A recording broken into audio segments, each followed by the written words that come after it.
दुर्भाग्य है कि गोरखपुर जनपद मुख्यमंत्री का शहर है और मुख्यमंत्री के शहर में अगर लोगों को न्याय नहीं मिल पा रहा है तो ये काफी दुखद है। और जो धरना प्रदर्शन हो रहा है, इनकी जेन्युइन मांगे हैं, कोर्ट का डायरेक्शन भी है, शासन का शासनादेश भी है, उसके बाद भी गौड़ समाज को एसटी का प्रमाण पत्र जारी नहीं हो पा रहा है।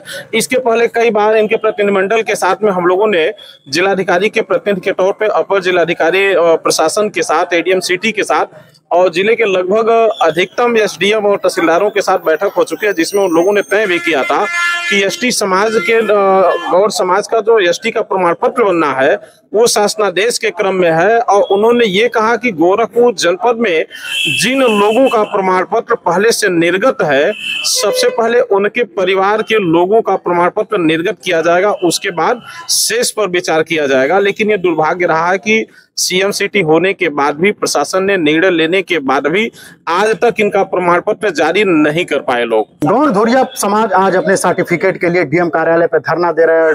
डीएम कार्यालय पे समर्थन देने के लिए नगीना साहनी जी यहाँ पे मौजूद आए हैं। समाजवादी पार्टी के पूर्व जिला पंचायत सदस्य रहे हैं, पूर्व जिला अध्यक्ष रहे हैं। आज विभिन्न मांगों को लेकर यहाँ समाज धरने में बैठा, आप समर्थन दे रहे हैं, क्या कहेंगे? देखिए, दुर्भाग्य है कि गोरखपुर जनपद मुख्यमंत्री का शहर है और मुख्यमंत्री के शहर में अगर लोगों को न्याय नहीं मिल पा रहा है तो ये काफी दुखद है। और जो धरना प्रदर्शन हो रहा है, इनकी जेन्युइन मांगे हैं, कोर्ट का डायरेक्शन भी है, शासन का शासनादेश भी है, उसके बाद भी गौड़ समाज को एसटी का प्रमाण पत्र जारी नहीं हो पा रहा है। इसके पहले कई बार इनके प्रतिनिधिमंडल के साथ में हम लोगों ने जिलाधिकारी के प्रतिनिधि के तौर पे अपर जिलाधिकारी प्रशासन के साथ, एडीएम सिटी के साथ और जिले के लगभग अधिकतम एसडीएम और तहसीलदारों के साथ बैठक हो चुकी है, जिसमें उन लोगों ने तय भी किया था कि एसटी समाज के गौड़ समाज का जो एसटी का प्रमाण पत्र बनना है वो शासनादेश के क्रम में है। और उन्होंने ये कहा कि गोरखपुर जनपद में जिन लोगों का प्रमाण पत्र पहले से निर्गत है, सबसे पहले उनके परिवार के लोगों का प्रमाण पत्र निर्गत किया जाएगा, उसके बाद शेष पर विचार किया जाएगा। लेकिन ये दुर्भाग्य रहा है कि सीएम सिटी होने के बाद भी, प्रशासन ने निर्णय लेने के बाद भी आज तक इनका प्रमाण पत्र जारी नहीं कर पाए लोग। अच्छा, ये बताइए कि इन लोगों का आरोप है कि सिर्फ गोरखपुर जनपद में ही ऐसा हो रहा है, लेकिन जनपदों में ऐसी स्थिति नहीं है। देखिए, अभी जैसे कुशीनगर और देवरिया वगैरह में बहुत सारे लगभग सभी लोगों का एसटी का प्रमाण पत्र बन रहा है और वहाँ एसटी के प्रमाण पत्र पे बड़े पैमाने पे लोग नौकरी भी कर रहे हैं। तो अगर वहां बन रहा है और शासनादेश के क्रम में यहाँ भी है तो शासनादेश का पालन होना चाहिए। या जिन लोगों का पहले से निर्गत है, कम से कम उनके बच्चों का तो निर्गत हो ही जाना चाहिए। लेकिन माना जाए कि अधिकारी शासनादेश का उल्लंघन कर रहे हैं। अब हम लोग जितनी बार भी बैठक किए, बैठकों में उन लोगों ने तहसीलदार, एसडीएम को निर्देशित तो किया, लेकिन उसका आज तक पालन नहीं हो पाया। तो इसका पालन होना चाहिए।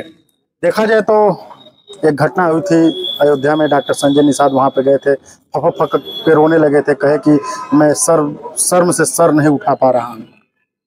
देखिए, अगर रो रहे थे तो ये उनका विषय है, लेकिन कोई भी व्यक्ति अगर पीड़ित है तो पीड़ित को न्याय मिलना चाहिए। हाँ, इतना जरूर है कि उसकी निष्पक्षता से जांच होनी चाहिए और वास्तव में जो दोषी हो उसे हर हाल में सजा मिलना चाहिए। सुल्तानपुर के सांसद राम भुआल के खिलाफ उन्हीं के गांव के एक व्यक्ति ने प्रेस कॉन्फ्रेंस करके कहा कि मेरी जान माल की कोशिश कर रहे हैं कि मुकदमे में सुलह कर लो।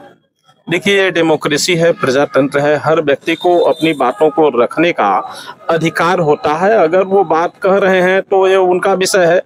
भाई, राम भुआल जी सांसद हैं, वो अपना दिल्ली में इसमें सदन चल रहा, वो काम कर रहे हैं। लेकिन अगर कहीं से वो कह रहे हैं तो बहुत सारे लोग ये आरोप लगाते हैं कि हमें जान का खतरा है, हमें सुरक्षा दिया जाए। तो बहरहाल ये उनका विषय है, प्रशासन को इस पे देखना चाहिए, जांच करना चाहिए, जो सही रहे वो करना चाहिए। हमसे बात करने के लिए धन्यवाद।